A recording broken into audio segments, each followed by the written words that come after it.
Hello, Gwenters, and welcome back for another episode of Gone Gwenting. This deck I've decided to call Fiery Tempo. Pincer Maneuver is cool for a couple of different things. I wanted to just combine them into one deck to give myself some flexibility. We're going to use like an all-out charge deck with Igni. If you haven't seen that, just wait. We'll show you. It's pretty awesome. We've played this deck a lot on stream. But Blue Striped Scouts with Blue Striped Commandos and Dun Banner are pretty freaking cool. Roach Merciless is pretty nuts. We're going to show you how this works. I'd explain it longer, but if you've watched my channel at all, you know we love this archetype. We love Northern Realms, and we've done some cool stuff. It works pretty well this season with the nerf to Amphibious Assault.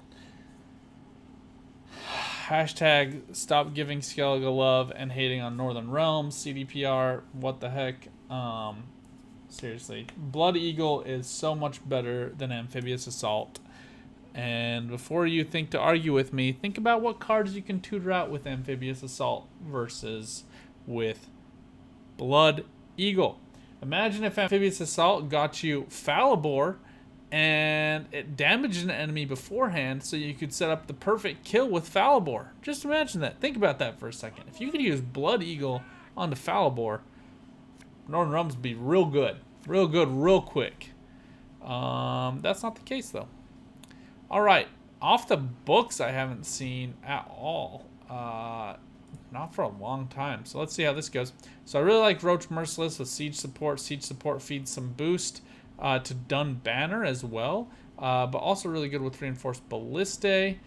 Here, I think we always want to keep Visigodo in the deck. He is the pincer maneuver target if you draw Merciless. If you don't draw Merciless, Merciless is a really good pincer maneuver target as well because he comes out at 9 points, so he's really hard to erase. And then you can give Zeal to the Commando, get that all going all at once. It's pretty nice. Here, since we already have Egmund, we're going to go ahead and do that. Pretty happy with the Blue Striped Scouts pull. We'll go for Reinforced Ballista here.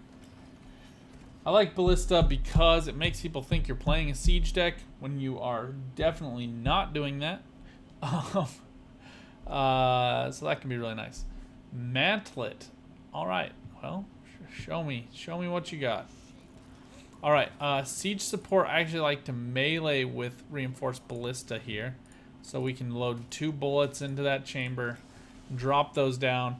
The Mantlet still gives 1 armor when it has no armor itself. But if it does have armor, then everything you play comes down with 2 armor. So kind of think about that. Ponder on it. Now that you've pondered on it, know that we're going to have to remove it somehow. Horse and Evald, in my opinion, are kind of trash. I look forward to being surprised as to why I'm wrong, but gaining 3 coins for a 7 provision card is just really not that great. The extra 3 coins would be nice, but not amazing. Here we're going to use Redanian Archer and just set up the kill on this Mantlet. And because we have this Zeal and we have the kill set up, we're going to go ahead and boost the Archer. Otherwise, I would play Roach down, use hopefully with Zeal, and then use the boost onto the Blue Stripes Commando. But since the Siege Support is sticking, and we have 2 other cards the opponent's probably going to be more focused on, and like I anticipated, that is exactly what happened. We're going to go ahead here, use Roach Merciless. We're going to clear off this Mantlet, use his ability, give that Zeal over to Blue Stripes Commando, and call in 2 more Blue Stripes Commandos. I'm not going to ping this because it's worth 0 value anyway. But we do actually have Eratu's Adept in the deck. Pretty valuable. Kind of wish we would have got Dun Banners just because it's another good way of getting some thinning. Missing Amphibious Assault here can be a little hurtful. Boost all allied Witch Hunters by 1. Tribute 2. Boost all Witch Hunters in hand, deck, and on the battlefield by 1 as well. We did see the Tribute come out, so this is a Witch Hunter deck. Haven't seen one of those in eons. Alright, I do like the Blue Stripe Scout play onto Blue Stripe Commando. It's good tempo, But it also makes people think you're playing Pavetta, which we're not. We don't have any commitment to bringing these back into the deck. It's just good thinning. It's also a nice swarm deck against what I think might be a bounty deck. Witch Hunters. Witch Hunters are some of the better bounty characters with Graydon and Manga. But we'll just have to go ahead and see. I do like to secure round 1 with Igni just because it's so much value in Donimir and Corvo. I think our opponent was a little reticent to just give it to us because it is so much value for Northern Realms to have a secured round 1 with at least 4 cards in hand. And that's exactly what we do have. So here, Dun Banner you can actually use Blue Stripe Scouts with as well, but we will keep Visigodo in deck. And I think just so we don't break, we'll just keep Dun Banner in deck. We don't really need him. What we do need is Dandelion, and I'd really like Visigard. I don't need him, but I'd like him. And then when you use Pincer Maneuver, you take something from your deck and put something back in.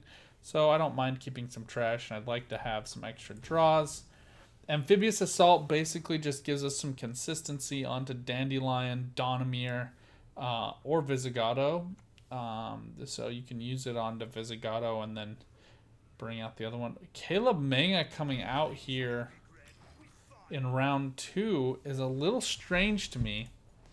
Not sure why the opponent is opting to drop one of his best cards, one of the best engines to drop. So he has a fee of 3 to place a bounty onto an enemy. Really quite valuable. Alright, I like these two. We can get Corvo with leader ability, but we really need to get Amphibious Assault or Dandelion. Alright, looks like Dandelion is going to be our target. I think we'll cycle back. Egmund is probably not going to find that much value. Alright, and then we can put back the Dun Banner.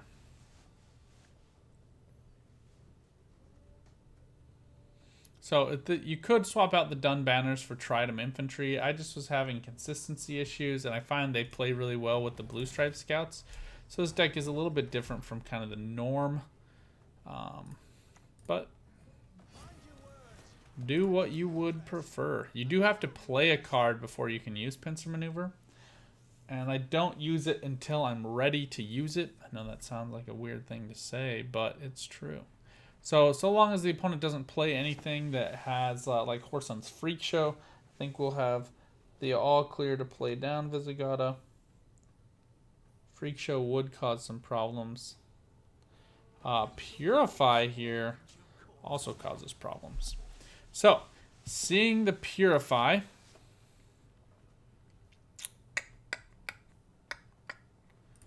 we're going to use Pincer Maneuver. We're going to grab Dandelion. Now you can use Pincer Maneuver earlier to actually get Amphibious Assault if you prefer. I don't find that to be good value personally, but you can follow your heart. Now, because we have Ildiko, we don't really need Redanian Archer and Visigard. Dun Banner actually is probably a good decoy play at this point. So we'll go ahead and get him out. Just need to bide a little bit of time. Now we can get down Ildiko.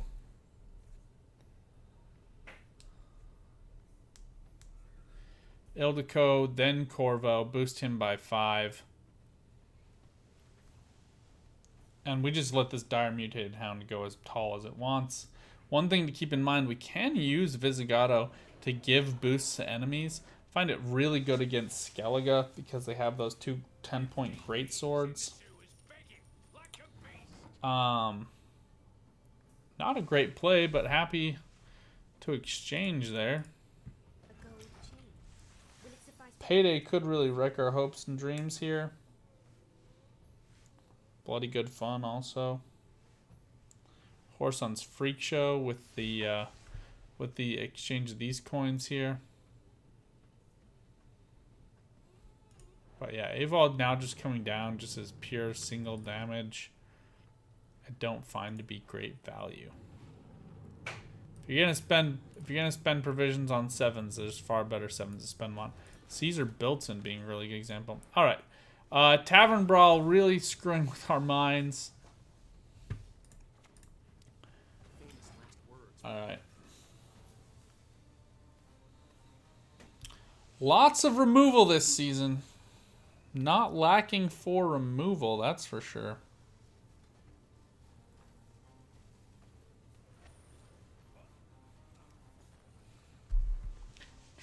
I'm interested to see why the opponent here is opting to spend the coins. Moriel's coming down just for the pure removal. That's fine. We can still play around this a little bit. It's just getting more difficult. So now we can play Visigodo to the other side, boost up Stranger, and get both units started to boost up.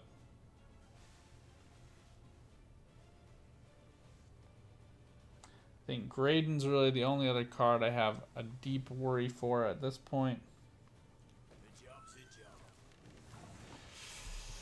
Witch Hunter gives us bleed. If it's bounty, then we damage it by 1, so you can spend the coins to do the damage to get the unit back. I don't know, it's kind of weird. But it's pretty cheap relatively, and it's only 5 provisions. But he does only play down for 3, so I guess Tamara Stranger does get that boosted up. So she's a better 7 provision cost card in a deck where you're building all of the bounty and witch hunter units. A little bit weird though, in my opinion. Obviously, I'd like to keep Visigodo around, but I think we might see Professor come down to murder here. Donamir, a really smart play, just because he gets them 7 coins back.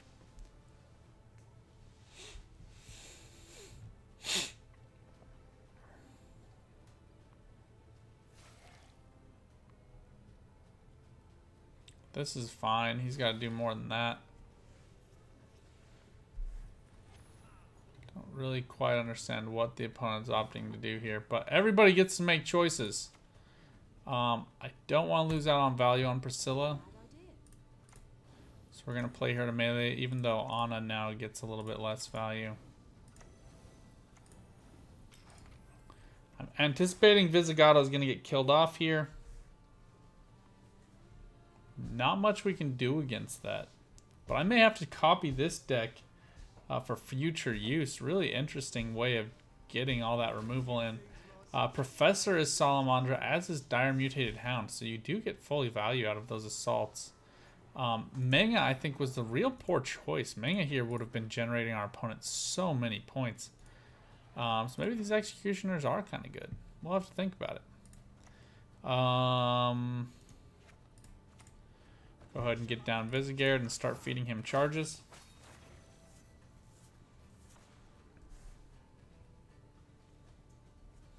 See if our opponent has the ability to put out 1 more bounty. 2 Salamandra units in use. Another assault comes down. Nothing we can do about it at this point. We have lost this game by quite a bit. Very interested in this deck. Kurt coming in clutch for the Purify, though. I think that would give me a little bit of anxiety. If you missed that draw, his game would have been over pretty much. Vivaldi Bank coming in for final play. 9 cards. He has to look through and find the exact card that they want.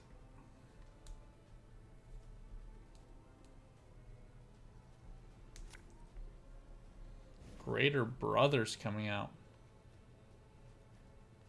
Very interesting. We're going to have to log this one away. I've gotten some great inspiration. I do have to say, this season has been better than most for homebrews. People coming up with just like really, really interesting decks. Not lacking for creativity this season whatsoever. So, final play here. I mean, still really great trade for the Igni, but just not nearly enough to get the win. You do see on a stringer there getting the boost before taking the bleed. So that is just good to know for future reference. Alright, we'll get in and show you guys this deck one more time. I think the Merciless play might have been just a little bit much. And in round 1. I think we out-tempoed there, and maybe we should have saved him for round 2 and bled the opponent just a little bit, especially if we didn't know what they were playing. So that was that's on me. Oh, I love this this portal onto the School of the Cat emblem. That's pretty cool. All right, Leshen, maybe a Thrive deck. All right, we do get Roach again. Do have a chance to redeem ourselves. Getting the Blue Stripe Commando is suboptimal. We missed Dun Banner again, so I think here we're just gonna kind of be playing out some of our our cards just to kind of put some patience in. I don't know. Things are getting tough. Things are tough this season. Kind of like it. Not gonna lie. It's not fun to lose 3 games in a row when you're trying to show your Skellige deck like yesterday. But hey, you know, you can't have everything you want. Thrives are just kind of like, it's like senseless to try to punch down Thrives. Here we'll get out Drummer, and we'll just go ahead and shoot some damage because it's gonna get boosted anyway. But now it's on par with the Larva, so I don't know. You can only do what you can do. This coming down against the Drummer is deeply unfortunate. I think basically we're just going to play Archer here.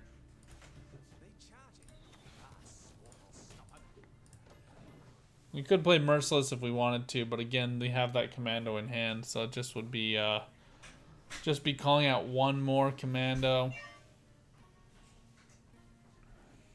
I think it's tempo best saved for next round.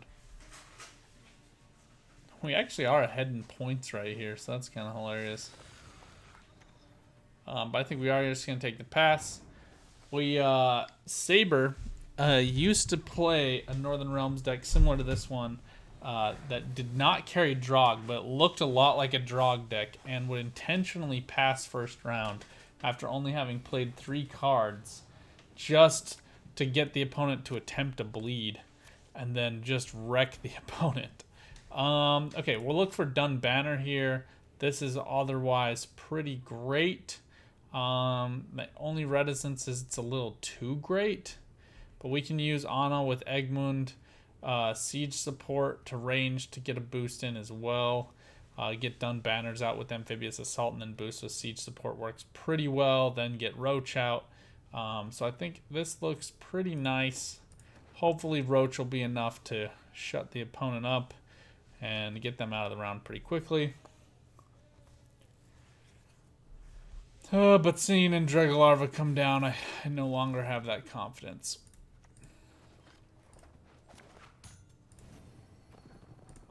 So Dun Banners come down boosted by 5 since there are only 4 provisions.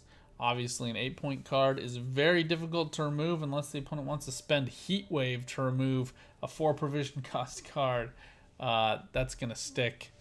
And we will be able to get it boosted up next turn, either using Siege support or using Egmund. Here we might go for Egmund just because we can then slot in Anna and we can do some other stuff that way. Just kind of get some of these engines ticking. I do like these Kikimor workers. They are pretty fun to use. But we get really great tempo out of this play. And the opponent now having to decide if they want to go down to 6 cards and risk being counterbled. They opt to do it. Something I wouldn't recommend.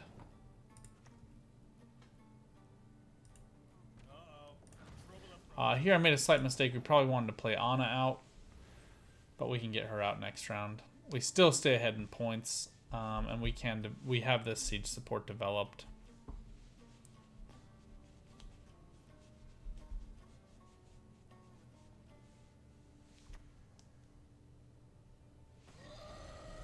Do like this Ice Giant play to get some great thrives. That works really well. Last turn we might have actually wanted to use Egmund to damage a unit and then get the death blow with Roach. Opponent opting not to play any other insectoid cards here. I think we will just play Igni now since it is such great value. It's hard enough to set up 3/7s. And we get an achievement unlocked with that. I don't think you guys saw that, but we destroyed a unit that is immune. That's pretty hard to do, not gonna lie. So it turns out that's an achievement. If you haven't done that yet, make sure to do that. But Igni is kind of the only way to do it. Other than just like a Scorch. Ghoul coming down for 9 points. Really good value there. Here I think we're just going to erase this Kikimor Worker using Roach. Another option would be to play down Visigarde. We get 1, 2, 3, 4, 5, 6 total charges with Visigarde. Would be enough to kill off an Andrega Larva next turn. But I think this is probably the better play. Well, let's do it. Let's set him up.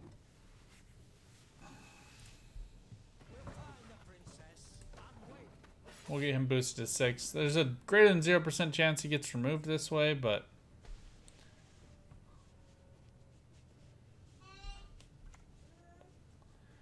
Barrius coming down to eat that Kikimor Worker. That's fine. Okay, we are shy, but we can set it up like this.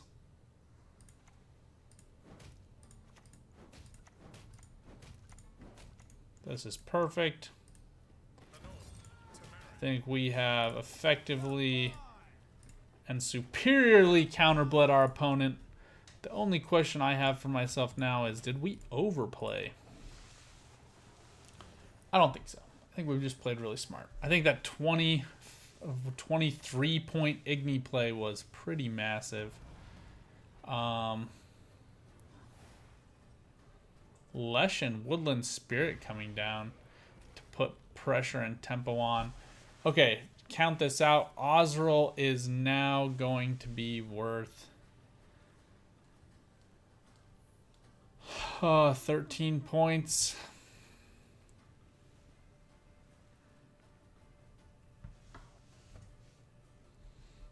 Oh, there's no Ikarin. So Ozril or a Ghoul comes down for max of 9. That's capped off here. Ikarin would kill itself. Am I going to feel really stupid? Is it maybe a Yurden? Yurden takes away 1, 8, 9, 10.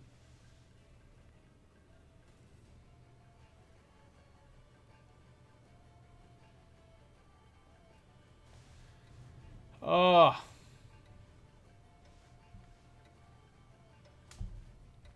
Heroes pass. Oh, man. All right. Perfect.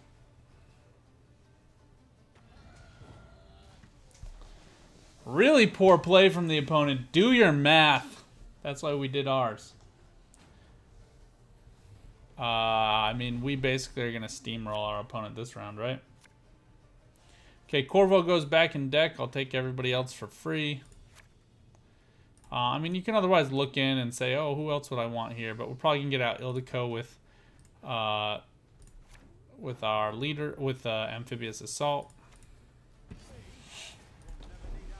Oh, but we still have all of our best cards for this round. So this is why I really like this deck a lot more than previous iterations. Now finally playing the way that I want to. But Roach Merciless getting you that tempo when you need it for lots of points. And the same with the same round as Dun Banner. Here we're going to get out Visigato. And we'll put back Drummer. Drummer's just really redundant and unnecessary. Especially since we don't have...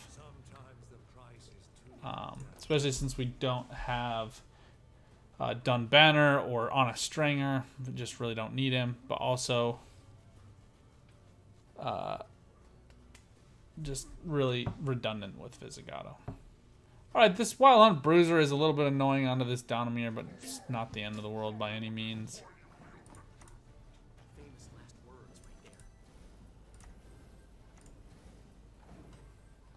think the opponent just playing to play at this point. Now, the one nice thing when they moved Donomir to melee row, you can play Priscilla there without having any concerns. And if you've seen this, you know I really do like to play Priscilla. So the smart play here obviously was to have played Caretaker first, on to Donomir. We'll do it fast, not to be dicks, but sometimes I just want to see what people have before I pass, just because I like to see, and so I'm going to show them what our play was. But we're not, I mean, like, look at us. We're just, I didn't even shift the charges, just because we don't want to show too much, but our opponent's deck just getting crushed by our deck. So I think that the current meta, honestly, shows these big divergences, of people taking very different routes. I am very against the perpetual removal, and so the race for best engine is a very thin line. And I think Igni is a removal that... So here's my rule with removal. It needs to show something on my side of the board for me to feel morally acceptable with it. And Igni puts 2 points on my side of the board. Plus it's Geralt, so Geralt gets free pass, just for lore reasons. But that's why I like my organic removal deck. Every time you play one of those removal cards, you get a drone onto your side. Symbiosis, especially Symbiosis Devotion, same thing with the Treants. So that's where I stand. Let me know what you guys think in the comments down below. If you like this video, please leave a like. If you want to see more, please subscribe. And until next time, get out there, good luck, and keep on Gwenting.